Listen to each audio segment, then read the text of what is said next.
શ્રી વલ્લભાધીશ કી જય, ગિરિરાજ ધરણ કી જય, શ્યામ સુંદર શ્રી અમને મહારાણી કી જય, શ્રી ગુસાઈજી પરમ દયાળ કી જય, શ્રી ગોકુલ નાથ કી જય, દાવ દયાળ કી જય, श्री नवनीत प्रिया लाल की जय, अपने माथे बिराजता सेव्य स्वरूप की जय, बधाई वैष्णव ने जाजा करीन जय श्री कृष्ण, जय श्री कृष्ण। શિયાળાના દિવસો, શીત ઋતુ, ગુસાઈજીની પરમ કૃપા, સેવા વિધવિધ નિત્ય નવતમ લીલા છે. જો રોજ એક ને એક હોય ને તો આપણને કંટાળો આવે ને ઠાકોરજીને આપણી હારે આવે. ઋતુ પ્રમાણે બધું બદલાય. આજે એક બેનનો ફોન આવ્યો હતો કે શિયાળામાં કયા કીર્તન ગાવા. તો શિયાળામાં તમારી પાસે ગુટકો હોય, તેમાં લખ્યું છે શીત ઋતુ, ઉષ્ણકાલ, નિત્યના અને ચતુર્માસ. તો અત્યારે શીત ઋતુના આવે, ઘાટા કલર આવે, બધી ઘટાઓ આવે, લીલી ઘટા, લાલ ઘટા, કેસરી ઘટા, પીળી ઘટા, વાદળી ઘટા. અત્યારે બધાય કલરો ડાર્ક આવે અને એ પ્રમાણે સામગ્રી આવે. ખંડિતા અને હિલગ્ન આવે. અત્યારે શિયાળામાં ખંડિતાના એટલે પ્રભુ વચન દઈને જાય કે તારા ઘરે આવીશ. એટલે ગોપી બધી તૈયારી કરી રાખે અને પ્રભુની રાહ જોએ, પોતે સુંદર તૈયાર થાય. તો ભાવ આમ અંદરની અંદર ભરપૂર ભર્યો હોય હૃદયમાં. હવે આખી રાત રાહ જોવે. પાંદડું ખખડે તો એમ થાય પ્રભુ આવ્યા. દરવાજા પાસે સેજ અવાજ આવે તો એમ થાય પ્રભુ આવ્યા.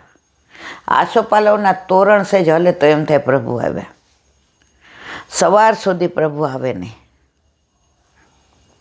અને સવારે બીજી નાયિકા પ્રસન્ન કરીને પ્રભુ આવે ત્યારે જે ગોપીનો ભાવ આખી રાત અખંડ હતો કે મને વચન આપ્યું છે એટલે પ્રભુ પધારશે પધારશે પધારશે, એમાં કોઈ શંકાને સ્થાન નહીં. પ્રભુએ વચન નિભાવ્યું, રાત્રે આવવાનું કીધું હતું, પણ પધાર્યા ક્યારે? નિપટ સવારે, સવાર પડવા આવી ત્યારે. એટલે પછી ગોપી ટોન્ટમાં કહે છે કે સાંજ કે સાચે બોલ તુમ્હારે, આયો હો નિપટ સવારે. તમે વચન નિભાવ્યું, આવવાનું કીધું તું રાત્રે આવીશ, પણ પ્રભુ રાત્રે બીજે વરસા અને સવારે અહીં આવ્યા. તો ગોપીનો જે અખંડ ભાવ રાત્રિનો હતો એ ખંડિત થયો. તો આને કહેવાય ખંડિતાના પદ. એ આની અંદર આપેલા જ છે, ગુટકાની અંદર. અને આપણે ત્યાં પુષ્ટિમાર્ગમાં બધાના ઘરે આટલા મોટા પુસ્તક નહીં હોતા. 90% ઘરે ગુટકા જ હોય છે, જે પાટણ મળે છે. તો એની અંદર વ્યવસ્થિત લખેલું જ છે, સવારે મંગળા પછી ખંડિતાના પદ હોય અને બપોરે રાજભોગ પછી હિલગ્નાઓ. હિલગ, હૈયે લાગી ગયો. એ લાગી ગયા પછી ક્યારેય ઉખડો જ નહીં. લગાવ ન લગાવો તો એકેય આભૂષણ પ્રભુને રહે નહીં. જો તમે લગાવો ને પછી આભૂષણ લગાવો તો આમ એવા સુંદર સોહાય, પણ લગાવ્યા વગર તમે ચોંટાડો તો એ ચોંટે જ નહીં. એમ પ્રભુને પ્રેમ કરવા માટે લગાવ જોઈએ. આપણે ઘણા એ નહીં કહેતા કે તમે અમેરિકા ગયા તો અમને ભૂલી જ ગયા, અમારા તરફ તમને જરાય લગાવ જ નથી. એટલે લગાવ આ અર્થમાં. આપણામાં એક એક શબ્દનો ઉપયોગ એટલો સરસ કર્યો છે. જ્યાં જે શબ્દોની જરૂર હોય ત્યાં એ શબ્દ ગુસાઈજીએ ઉપયોગ કર્યો છે. તો અત્યારે શીત ઋતુ અને શીત ઋતુના કીર્તન. અત્યારે બધી જ સામગ્રી શીત આવશે. સૌભાગ્ય સૂટ ઠંડી ઓછી હોય તો ગુસાઈજીના પ્રાગટ્ય ઉત્સવથી આવે. અત્યારે રોજ મંગળામાં આપણને યોગ્ય લાગે કે પ્રભુને કેટલી સોહાય. આપણામાં દરેકમાં લખ્યું છે ઠાકોરજીને સોહાયું. જો શબ્દો બધા એટલા મીઠા, સુંદર, કોમળ, મધુર. એમ નથી લાગ્યું ઠાકોરજીને ગમે એવું. દરેકમાં લખ્યું ઠાકોરજીને સોહાયું. જળ પર લખ્યું ઉષ્ણતા તો જલ, ઠાકોરજીને સોહાયું. સામગ્રી ઠાકોરજીને સોહાય એવી. વસ્ત્ર આભૂષણ ઠાકોરજીને સોહાય એવી. તો શિયાળામાં તમે શ્રીનાથજી જાઓ, આટલા મુખારવિંદના દર્શન થાય. ઉપરના કેશનાય દર્શન ન થાય અને નીચેના ચરણારવિંદનાય ન થાય. શીત ઋતુમાં પ્રભુને યશોદા મૈયા અને નિકુંજમાં સામનેજી એવી રીતે પોઢાડે, એવી રીતે રાખે કે ઠાકોરજીના મુખારવિંદ સિવાય તમને સેનાય દર્શન થાય નહીં. અને ઉનાળામાં તન્યો હોય તો ઠાકોરજીના આખા શ્રીઅંગના દર્શન થાય. તો ઋતુ પ્રમાણે યથા દેહે તથા દેવે. આજે વૈષ્ણવ આવ્યા હતા 4-5 બરાબર. બપોરે એ લોકો અહીં કથા સાંભળવા આવ્યા હતા. તો એમાં એક બેને એ જ કીધું કે અમારા ઘરે ઠાકોરજીની સેવા બિરાજે, એટલે અમે તો બીજું કંઈ જોયેલું જ નહીં. ઠાકોરજીને સેવા ને સામગ્રી ને સન્મુખતા ને સામીપ્ય ને સત્સંગ ને સામગ્રી ને. હવે જ્યાં મારું નક્કી કર્યું ત્યાં લોકો બધાને માને. અને સ્થિતિ એવી, મા બાપને ત્યાં તો મારે, પણ માણસો બહુ હુવાડા હારા. તો લગ્ન કરીને ગઈ ને ઈલાબેન, વણવાની પાટલી નહોતી, થાળી ઉપર રોટલી કરતી હતી. પણ મેં તો મારા ઠાકોરજીને મારા માટે આ યોગ્ય લાગ્યું હશે એટલે એણે કર્યું છે.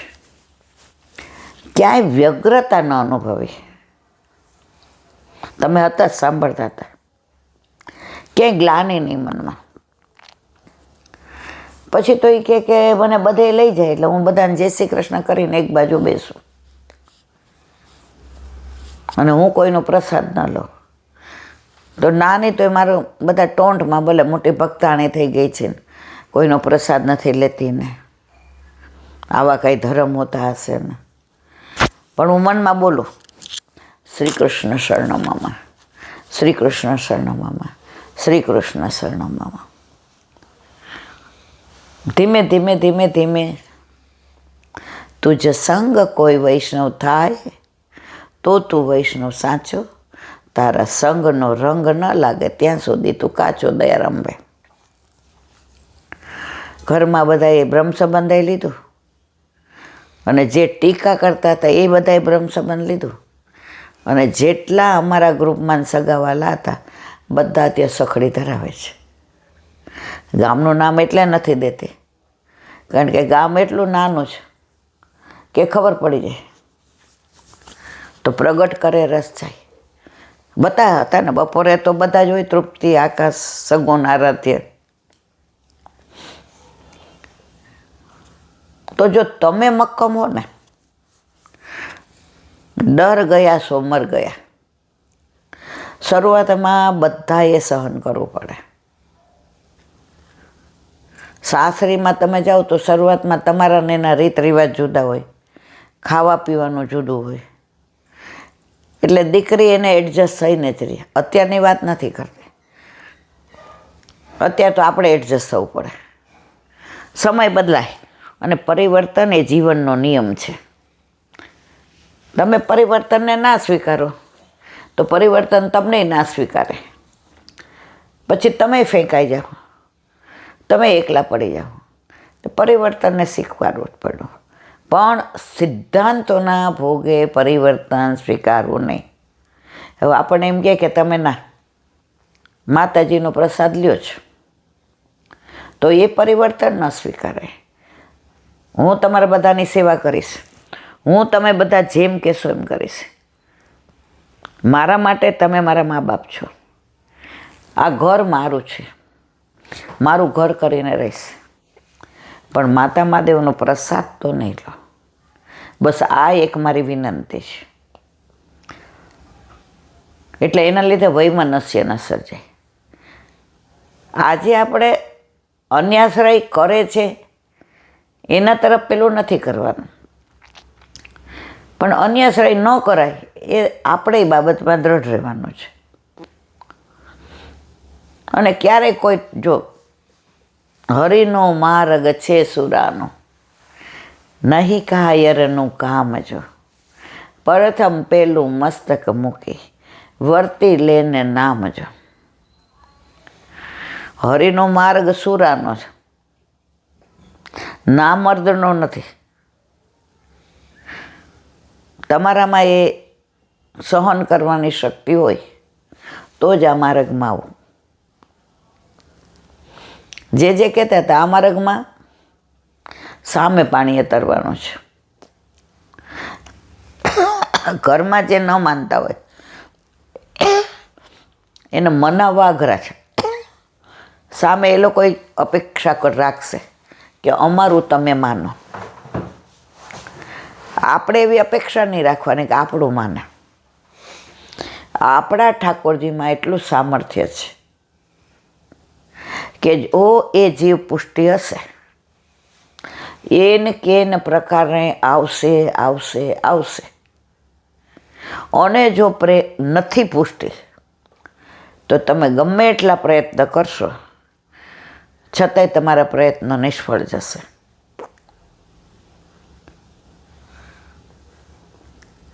એક વૈષ્ણવના દીકરાએ છોકરી જોવા ગયો, બધું જ સરસ, બે કુટુંબે સરસ,